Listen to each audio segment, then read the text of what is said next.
Hey, hi, hello. Welcome to Diana Emerson. Today we're listening to A Deadly Heist. My mom was very strong willed, very determined, and very family oriented. When I think of how I was told about my mother's passing, I just remember the feeling that my mom was on, and it was terrifying. I didn't know exactly what was going on.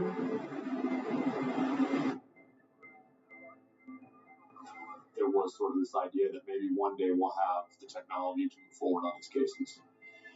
Duct tape is like a DNA gold mine. We don't want to arrest you for the murder. We want to arrest the one who went in and killed her. He disappeared. You never forget a scene like that, and you never forget that you weren't able to solve it. And it turned into a big whodunit. As I got older, I wanted to see if we could get some justice.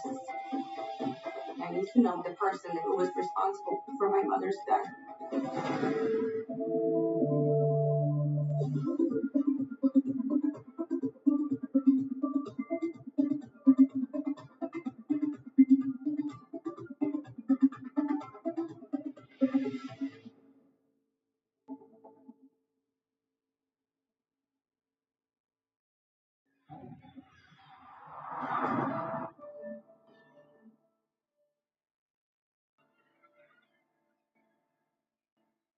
When I was 8 years old, I was in about second grade, I believe, at Highland Elementary. My mom would always do my hair, and we would have breakfast quickly and then go off to school. That morning, we went to school as usual, and we proceeded as a normal day.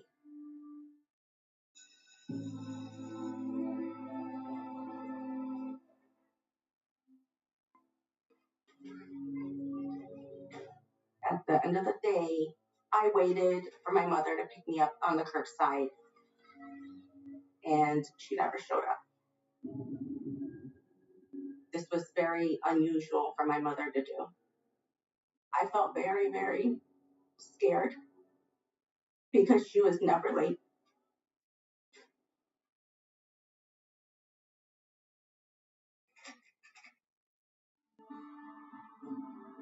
My mom, Minerva Cantu, she was born in Brownsville, Texas. Her and my father met. They were high school sweethearts, got married early, and of course had children. And she came here to Florida because we have more career opportunities, and my mom wanted better for us.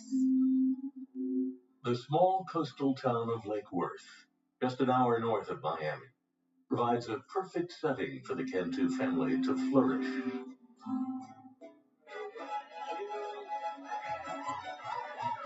I remember when I was younger, my house was always filled with people, family, parties.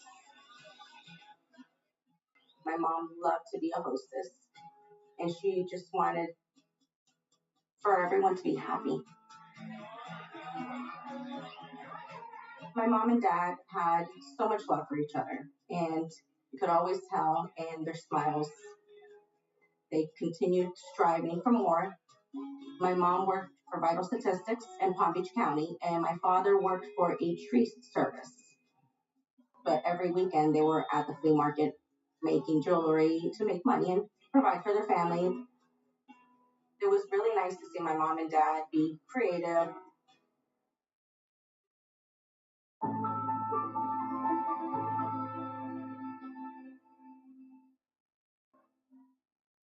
Early on a winter evening, a woman calls Lake Worth police about an emergency at her next door neighbor's house, where the husband came home from work to find his wife unconscious. The husband is unable to dial 911 because the phones have been pulled out of the wall. And he yelled for a neighbor who called 911.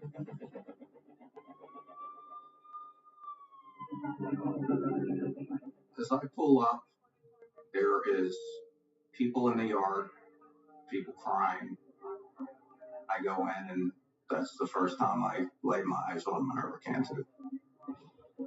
Her wrists and ankles were bound together. The towel was placed over her mouth and nose. Duct tapes wrapped around her head. Whoever did that stopped her from breathing. Seeing that scene and how terrifying the last moments of her life must have been, it kind of made me angry. I was 24 years old. This was the first homicide that I ever was involved in as the lead investigator. I thought, here's my first chance to solve a murder. Investigators interview Minerva's husband, Furman Cantu. Shock is a good way to describe Furman that day. He just looked like, I can't believe I'm living this nightmare. Mr. Cantu said that he returned home from work around 5:40 p.m. He noticed the door was unlocked. When he entered, he noticed that it was ransacked.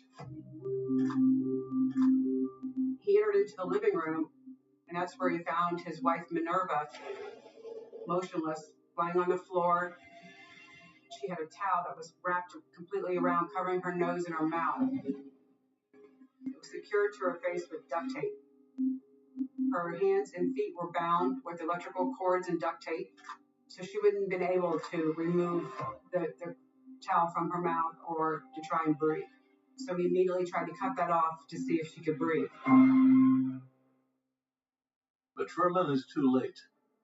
His wife is already dead. Elsewhere in the home, he makes another horrifying discovery. He immediately looked for his children.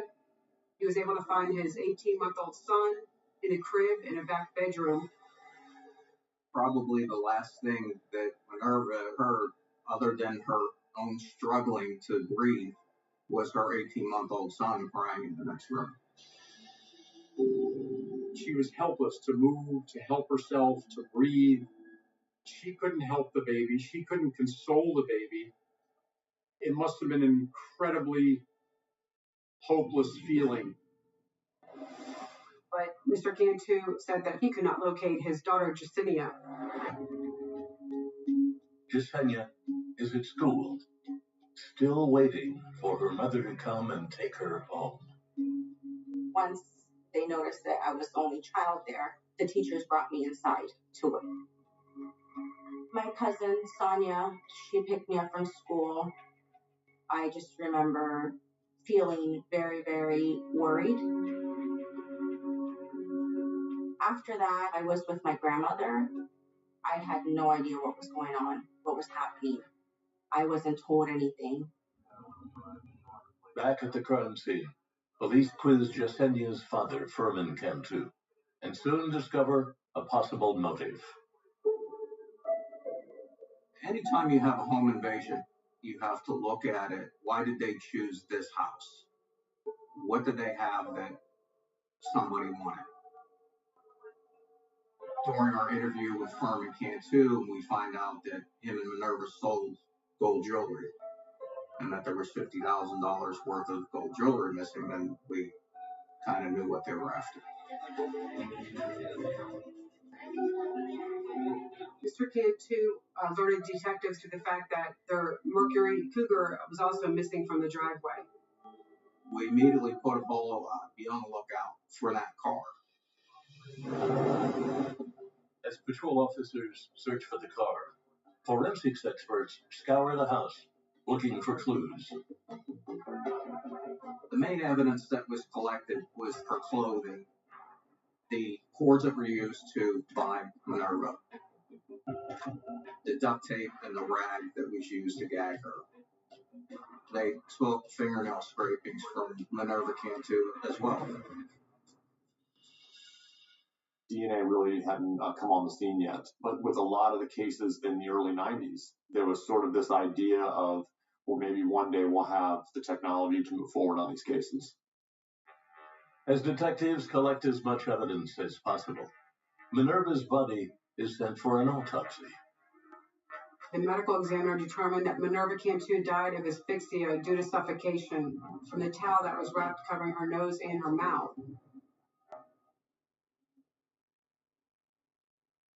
Next, police take a closer look at Furman Cantu's story. He was the only person in the house when Minerva's body was discovered. Naturally, we had to look at Furman. Anytime you have a homicide case like this, a lot of times you got to look at a family member, husband, spouse, what have you. He has the most frequent intimate contact with Minerva Cantu. He would certainly be one that knew what was in the home, knew how to get in and out. At that point in time, you can't discount anybody. You can't discount the husband. Maybe he was the one taking the money and the jewelry. Was this crime scene that was staged? When you're in the middle of an investigation, you can't discount anybody.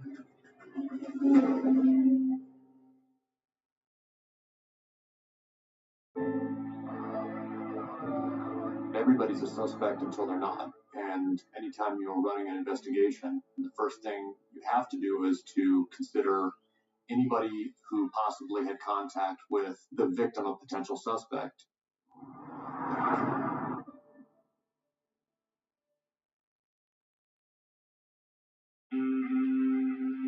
Back at the station, Lake Worth detectives question Minerva's husband, Furman Cantu. Okay, Furman, what we need to do is just talk. We need to start like when you left the house this morning. What time did you go to work? I went to work about 6:30. Furman says he returned home from work about 5:45 in the afternoon. We were able to confirm with his employer that he was in fact at work. He obviously didn't do it himself, but could have gotten somebody to do it. So we gave him a polygraph, which he passed, and then we were able to move on and look at other leads.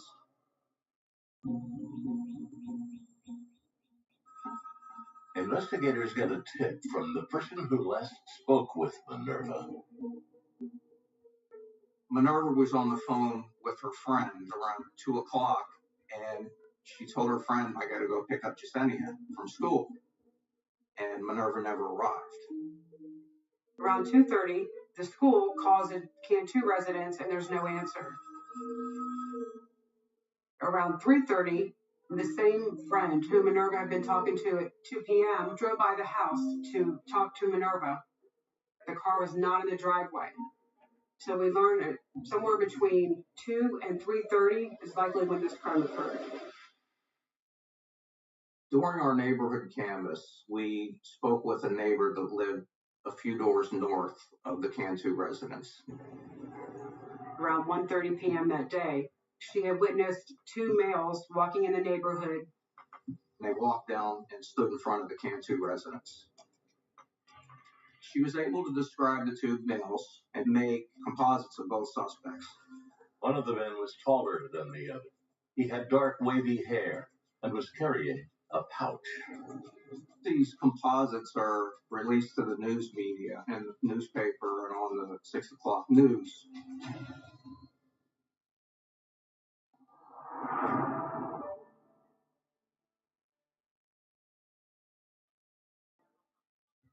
Minerva Cantu's Mercury Cougar was recovered in an alleyway a block and a half from the house, indicating that the suspects got rid of it immediately. We're hoping to find physical evidence, fingerprints, hairs, fibers, something that they left behind. But being that they only drove it a block and a half and were probably wearing gloves, the chances of getting anything out of that car became slimmer. We didn't recover any physical evidence from the vehicle that helped us in the case. It was clean, totally clean. Meanwhile, the composite sketch of the two suspects yields a promising lead. Detectives did get a call from someone advising that one of their employees by the name of Sean worked at a local supermarket. He resembled the composite. He also had recently got engaged and purchased a ring that kind of probably was above his means. So all of these things combined was suspicious. When detectives try and track Sean down, their suspicions only deepen. It was also learned that Sean had shortly left town after the homicide. And we're like, oh, okay, this could be our guy. We had gotten another tip around the same time from a pawn shop owner who said that a female came into his store and she had some gold charms that kind of fit the description of some of the charms that was missing from the Cantu residence. And the pawn shop owner began to question the female, hey, do you have any more? And she became nervous and grabbed her stuff and walked out. So we thought, okay, maybe this is Sean's girlfriend. We thought this was a great lead, that maybe it could be Sean and his girlfriend who were involved in this homicide. Eventually, police locate the couple and bring them in for questioning. We interviewed Sean at length. We asked him if he had known Minerva Cantu, where he was at the time that Minerva Cantu was killed, why he left town. We took a photo of the ring that he gave his girlfriend, and we showed that photo of the ring to Furman. And Furman did say that the diamond ring was not his wife's. Sean and his girlfriend cooperated with the investigation fully. Sean was able to verify his whereabouts on the date that the Cantu murder occurred. Sean and his girlfriend were both cleared. It was very frustrating. The longer this takes, the harder it is going to be to solve.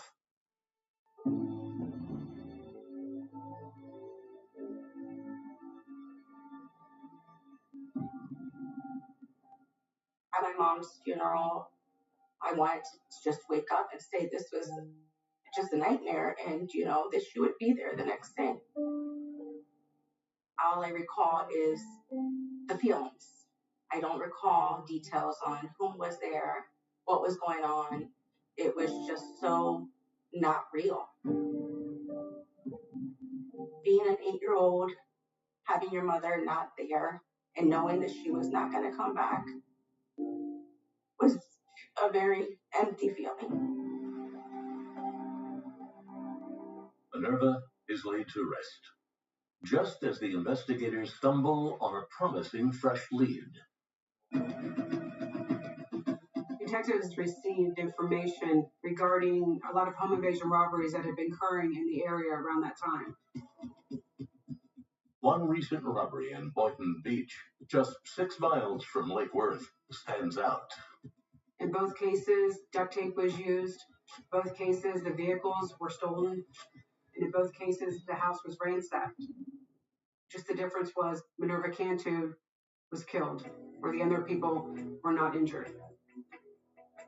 Unlike Minerva, the victims of the Boynton Beach robbery are able to give police a description of the attacker. The victims in that case were shown a photo lineup which they identified Randy Roberts. Roberts fully admitted that, yes, he had gone in and done this other burglary to a home in Boynton Beach. And Randy Roberts does tell investigators that he and somebody else had cased the Cantu residence, but he is not the one that actually went in. His accomplice, he's the one who committed the crime. This seemed to be a big break in the case.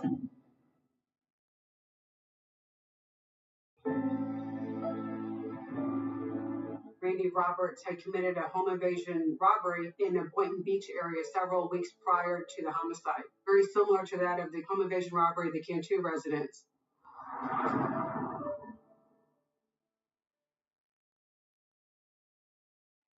Randy Roberts was interviewed. He did admit to this home invasion robbery and did admit that his accomplice was Jesse. He didn't know his last name at that time. Roberts does know the last names of two more people he says were involved in setting up the Cantu robbery: Julio Flores and Esther Rodriguez. Esther actually was friends with Minerva Cantu and purchased all her jewelry from her. So she knew that they had a lot of cash and a lot of jewelry inside their residence. They had been friends for several years. These two individuals know there is jewelry and most likely cash being kept in the Cantu house. This couple becomes two more people of interest. Investigators arrange for a confidential informant to covertly record Flores and Rodriguez. And there's obvious indications that they have knowledge of this burglary of the Cantu house.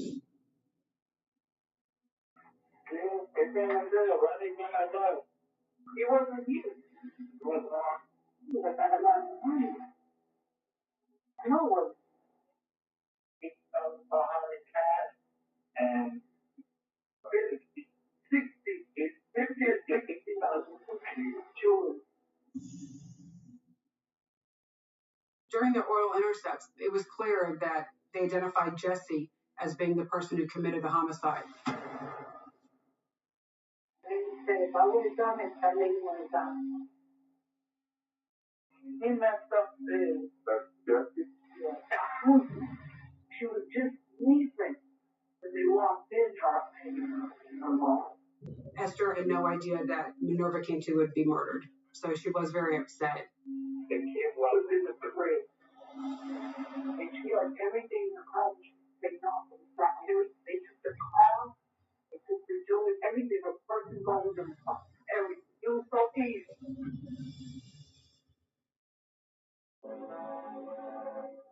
Police bring Esther and Julio in for questioning. These two individuals now are potential suspects. There was always the possibility that this couple had essentially set up this hit, but there's got to be enough evidence to prove beyond a reasonable doubt to get those charges before a jury. Police have no physical evidence connecting Flores and Rodriguez to the crime, and they're released. We probably had 50 names of people to look at. Detectives conducted numerous interviews. Unfortunately, there just wasn't sufficient evidence to charge anybody with the murder of Minerva Cantu at the time. Sometimes you got to put a case on a shelf and maybe revisit it later, open to a phone call. But in a city as busy as Lake Worth, crime never stopped. We were getting new cases on a daily basis that we had to give our attention to. You could feel the case starting to go cold. Eventually, leads dry up like a Florida swamp in a drought. The case of a flea market jeweler goes stone cold.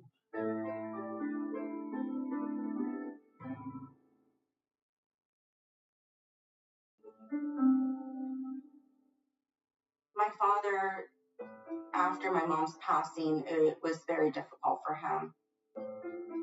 I recall my grandmother saying that me and my brother were going to live with her and that she was going to be adopting us.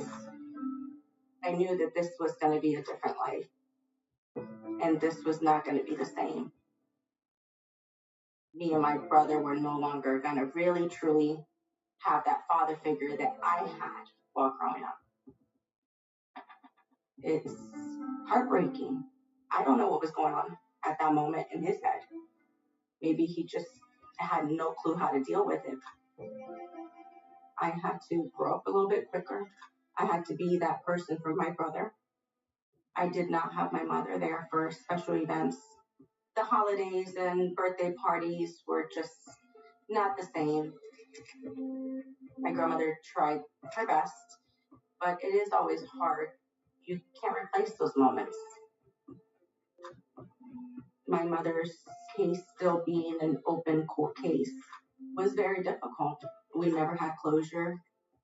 That person or those persons were still out there who were the ones that did this.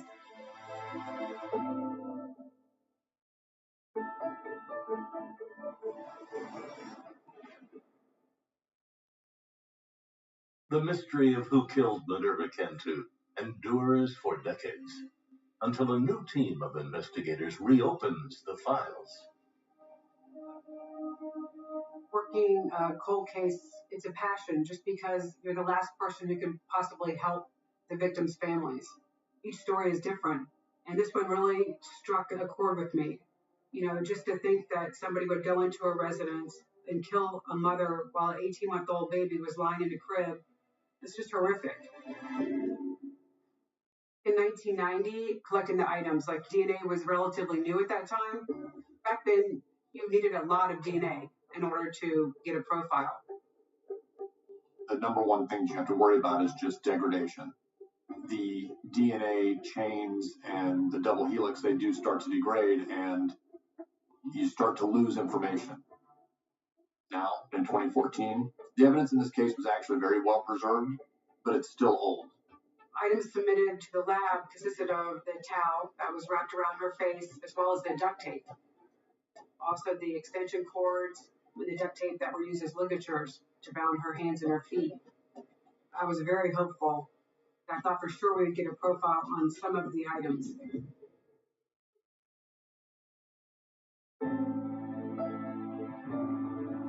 Duct tape is like a DNA gold mine. Your body sheds 40,000 skin cells a minute. Every one of those skin cells has got something in it.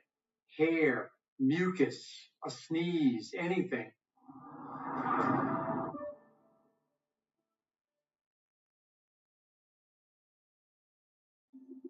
But with all forensic evidence, whether it's duct tape or a shirt or even a bed sheet, it has a lot to do with what's on it to start with.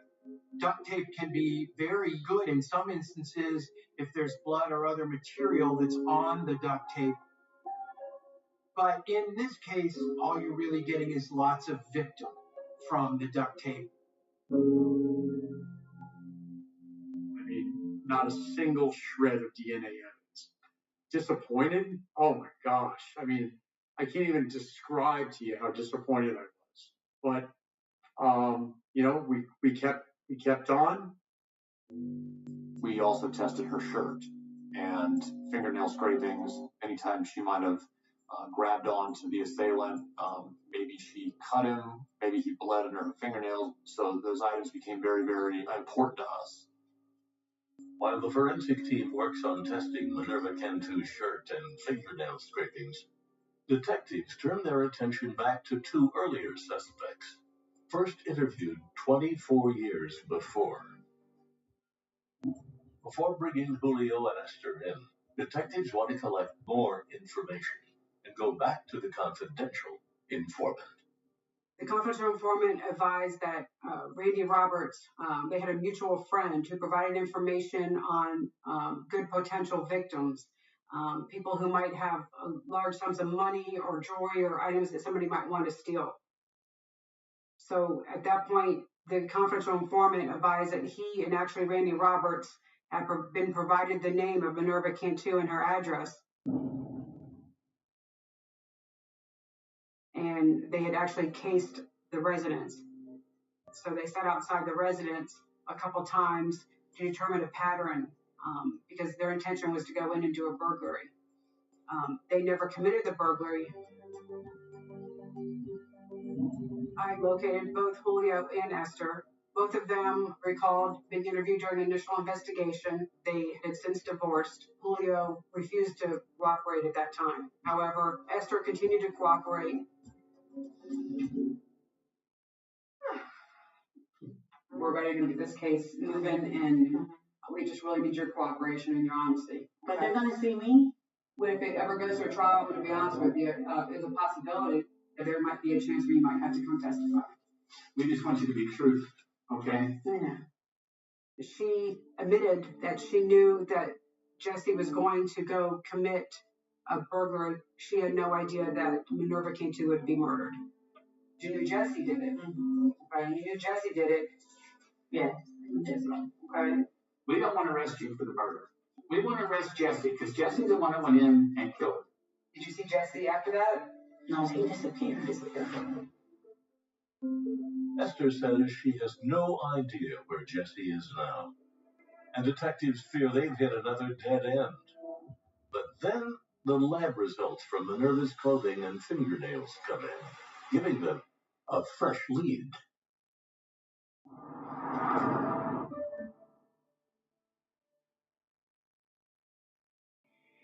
When I received the call with the results, I was very happy because we were able to obtain a form DNA profile. It was great because I knew that we had a suspect. There was a 3-person mixture on the left fingernail scrapings and a 3-person mixture on the orange shirt. None of the profiles connects Jesse to the crime. One of the samples belongs to Minerva, and police upload the others into the DNA database to see if they can find a match.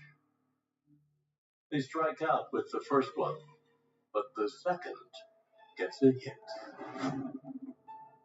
The other DNA results that came back at a very, very high likelihood ratio was a person named Jafar Negron.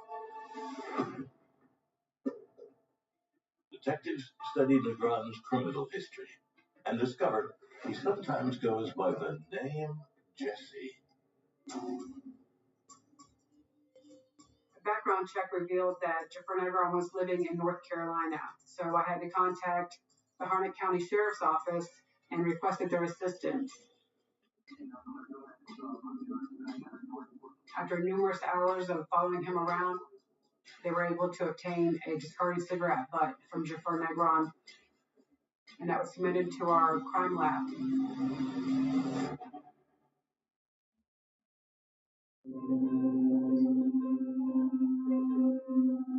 They did obtain a DNA profile, which then was compared to the form profiles from the fingernail scrapings in Minerva Cantu's shirt, and it was consistent. It was a match. I was almost doing cartwheels. I couldn't believe it. We nailed it. After 26 years, the Palm Beach Sheriff's Office finally has the evidence it needs to identify Minerva Cantu's killer. The next step was to go confront him and interview him. So at that point, we hop on a plane and we travel to North Carolina to conduct our interview.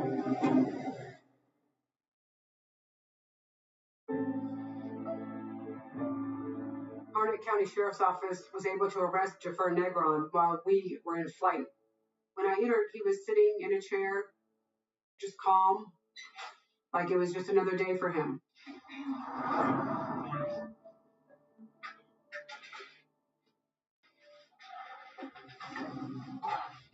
I'm Detective McCann. This is Detective for the Palm Beach County Sheriff's Office. Okay. So when we sit down with him, we just kind of wanted to get a background. We were investigating a homicide that occurred back in 1990 in Lake Worth. First, you want to establish if he knows the victim, if he's familiar with the location of the crime scene, and to see if he admits to being inside the residence. I'm going to show you a picture of the victim in this case, and just let me know if you recognize her or if you know her.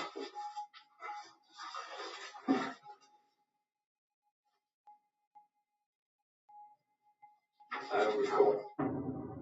Detectives show Negron pictures of the couple who identified him as the burglar. Julio Flores. The top one is him in 1990. Do you remember him? He remembered talking to you. I guess you both were Puerto Rican. The bottom one looks familiar. The top one, I don't recall. And this is Esther. That was his girlfriend, wife. Esther, the top one's obviously her back then.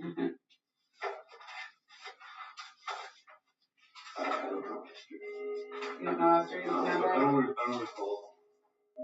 Randy Roberts and Julio Flores and Esther. All their names were brought up, and they were all interviewed during the initial investigation. Your name came up. Okay, your name came up with doing a home invasion with Randy. A couple weeks prior to the homicide, Randy was eventually arrested for it. Do you know why they would bring your name up? I don't know. Did you ever hear about Minerva Cantu being murdered? Remember that? I don't recall that. I mean, you're telling me that, She was found inside of her residence. Her baby was inside the house. I'm telling you the truth. If I was in that house, I'll tell you, I don't remember it. Negron denies he's the killer, but he can't explain how his DNA ended up at the crime scene. So there's never be any reason, there wouldn't be any reason at all for your DNA to be anywhere in that house. I have no idea. If my DNA was in that house, okay, then the reason to me would be, okay, that I was in that house. All I'm telling you is I don't remember that. Once he was confronted with the evidence, he really had no other way out. He had to admit that he possibly could have been in the residence. And that's when you know you got him right then. I know I can do it. Okay, so I'm ready to get this over with and do what I gotta do, right, to get on my life. I guess we'll see you back down in Florida.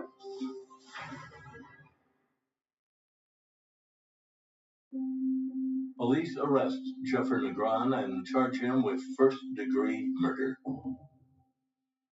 As I was traveling back to Florida from North Carolina, I felt confident and I knew that we had the right person in custody. I remember when I got a phone call from my mother-in-law. She said, I think they have made an arrest. And it did obviously open the wound again and just bring out a lot of different emotions. I was sad. Obviously a little relief for someone to be arrested. It was just all over. My feelings were all over. The goal whenever I prosecute a cold case is, can we bring this case to trial? When I saw the evidence in this case, I felt compelled. But cold cases are very challenging. You're dealing with old evidence. You're dealing with old witnesses. During the initial stage of the investigation, both Julio Flores and Esther Rodriguez provided information to law enforcement. Ultimately, they refused to take part in the trial of Mr. Negron. It's possible that they were frightened and didn't want to have to testify against him for fear of retaliation.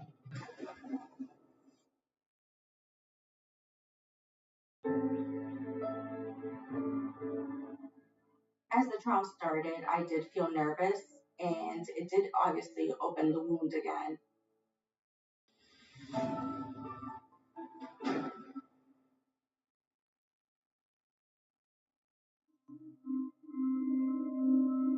We always start a trial with the actual crime scene itself. We want to give the jury an opportunity to actually see and feel what happened in that house, and then it sort of sets the stage of the story that we're trying to tell and the story the evidence is trying to tell. This is a burglary gone bad, which is why we're looking at close touch evidence. You've got a statement from your prime suspect that basically my DNA shouldn't be in that house, and it's there. The defense strategy was to muddy up the waters. The defense is in a very difficult position because they have what would easily be the worst of all their fears, real data that really implicates their client. The key here is being able to say, look, this makes sense. All of this data works together. And that's really how I approach interpreting the case. In my closing, I want to stick to the facts and I want to keep the jury focused. The centerpiece of my case was, you've got DNA. Had he said he knew the lady and purchased jewelry from her, okay, well, that might be a more plausible explanation of why your DNA is there. But when you deny it, saying that, I don't know that lady, I was never in that house, there was only one logical conclusion, that Jeffrey Negron was there, was one of the people who burglarized the Cantu home, and was responsible for her death. A couple of my family members and my brother, we sat through the trial. I was feeling very angry how he could possibly do this and leave my brother there crying by himself. and take my mother's life.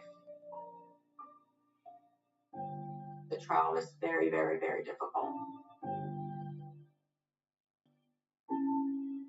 The state wraps up its closing arguments, and then the case goes to the jury.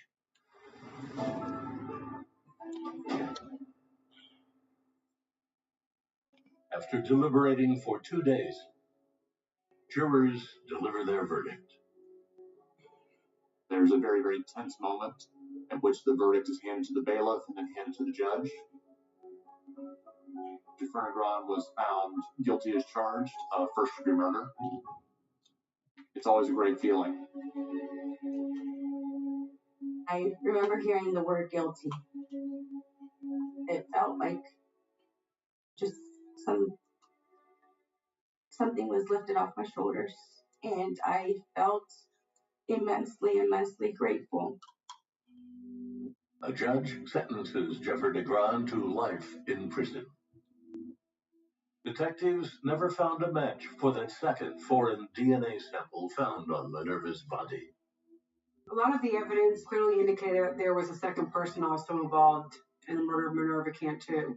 But the only way the second suspect in this case is going to be brought to justice is if there's other unidentifiable DNA that exists, which I don't know, or somebody comes forward, maybe even Mr. Negron has a guilty conscience or wants to give up his partner. The Minerva Cantu case had stayed with me the rest of my career. You never forget that. You never forget a scene like that. I was very disappointed as a young detective, being my first homicide, that I wasn't able to solve it. I started to question my ability. I would ask myself constantly, am I doing everything that I could be doing? And, here we are 30 years later. It's kind of bittersweet not being the guy to bring it to closure was the bitter part. Being able to testify against him is the sweet part.